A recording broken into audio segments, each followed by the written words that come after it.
Students, स्वागत है आपका आपकी कक्षा 10 की ऑनलाइन वर्कशीट वर्क में। आज 21 सितंबर 2020 को आपको वर्कशीट नंबर 34 यानी कि 34 विषय हिंदी।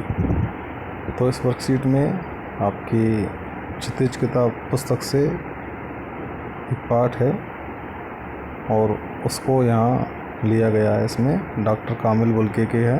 तो सबसे पहले हम वर्कशीट देखते हैं। देखिए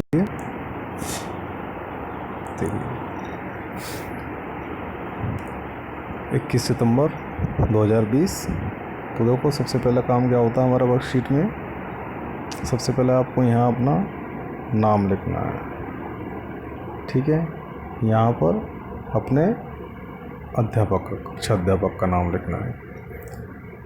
उसके बाद में ये पाठ 13 से लिया गया है, मानवीय गणना की दिव्य चमक, और इसके जो लेखक हैं वो सर्वेश्वर दयाल सक्सेना जी हैं। देखिए प्यारे बच्चों, इस पाठ में ये हमारे फादर कामिल बुल्के हैं, जो यहाँ साइड में इनका फ़ोटो दिया गया है, और इनके बारे में ये पाठ लिखा गया है। ये बहुत बड़े विद्वान थे। कहने को तो ये विदेशी थे, भारत के नहीं थे, बेल्जियम के रहने वाले थे। वहाँ से इंडिया आए और यहाँ आकर और यहीं बस गए। इनका मन यहाँ पर इतना लगा कि इन्होंने यहाँ से फिर वापस गए ही नहीं, और विदेशी होते हुए भी इन्होंने हिंदी भाषा के लिए बहुत काम किया।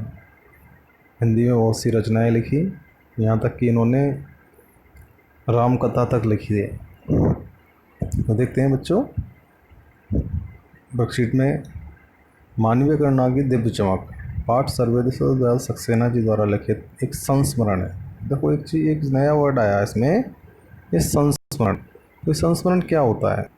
संस्मरण स्मृति अथवा याददाश्त पर आधारित लेखन होता है। जैसे मान लो तुम कहीं गए, कहीं घूमने गए, मान लो तुम देहरादून गए या मसूरी गए, या कहीं भी आप लोग घूमने गए, शिमला गए, और उस वहाँ की यादों को आप एक निबंध के रूप में या एक अपनी याददाश्त के रूप में आप लिखें, तो वो होता है संस्मरण। तो वही इस पाठ में भी हुआ है। लेखक जो सर्वेश्वर दयाल सक्सेना जी हैं, उन्होंने इनकी याद को आधार बना करके और ये पाठ लिखा है, मानवीय गणना की दिव्य चमक। तो ऐसी जो रचनाएं होती हैं वो संस्मरण कहलाती हैं, ठीक है।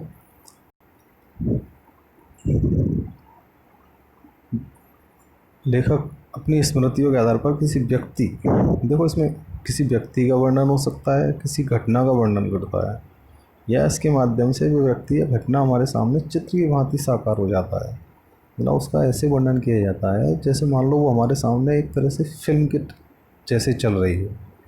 इस पाठ में लेखक ने बताया है कि फादर कामिल बुल्के बेल्जियम के रेम्सचैपल शहर, जो कि यूरोप महाद्वीप में है, से एक ईसाई धर्म प्रचारक के रूप में भारत आए थे।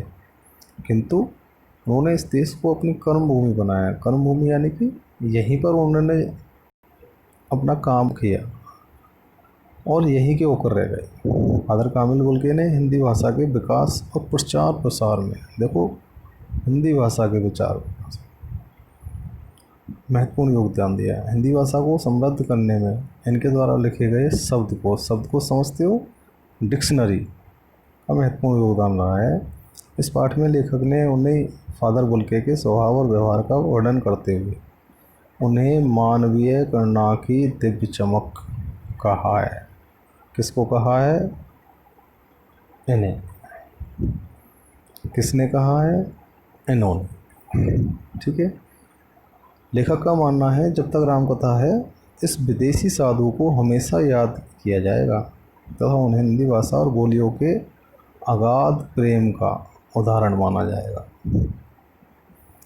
देखो इसी पैराग्राफ पे आधारित कुछ प्रश्न हैं जो यहाँ पर दिए गए हैं। संस्मरण से आप क्या समझते हैं? तो इसका आंसर वहीं ऊपर ही है हमारा। संस्मरण क्या होता है?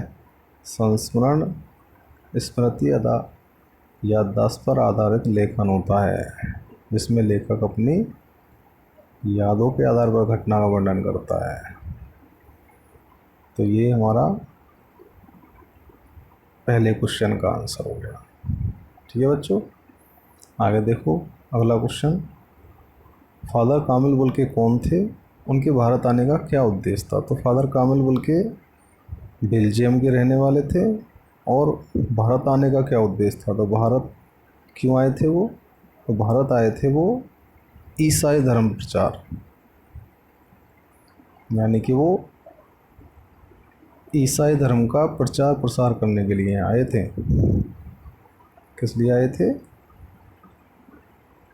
ईसाई धर्म का प्रचार करने के लिए।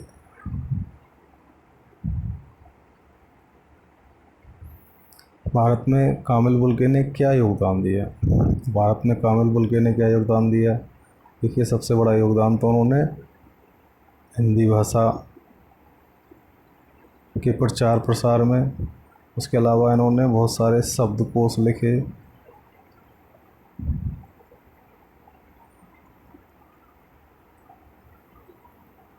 इन्होंने यहीं पर अपनी कर्मभूमि बनाया।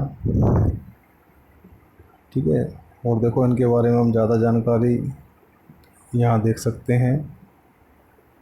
ये हमारे कामिल बुल्के जी हैं, और इनका जन्म 1 सितंबर 1909 में हुआ था, और मृत्यु इनकी, देखो मृत्यु कहाँ हुई इनकी? इंडिया में, एम्स, जो आज हमारे सबसे बड़ा हॉस्पिटल है, 1982 में एम्स में इन्होंने की मृत्यु हुई थी, और गैंग्रीन नाम की एक बीमारी हो गई थी उससे। प्रसिद्धि के कारण देखो, हिंदी साहित्य पर उन्होंने शोध किया, शोध यानी कि रिसर्च।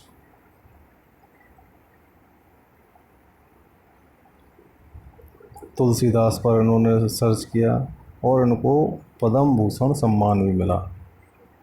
ठीक है, आगे देखो,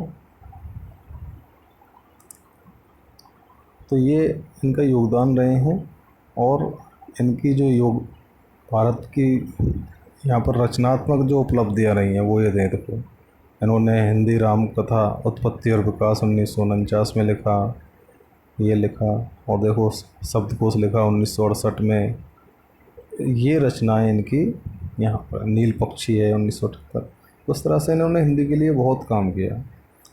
यार बच्चों, इस तरह से आज हमारी वर्कशीट नंबर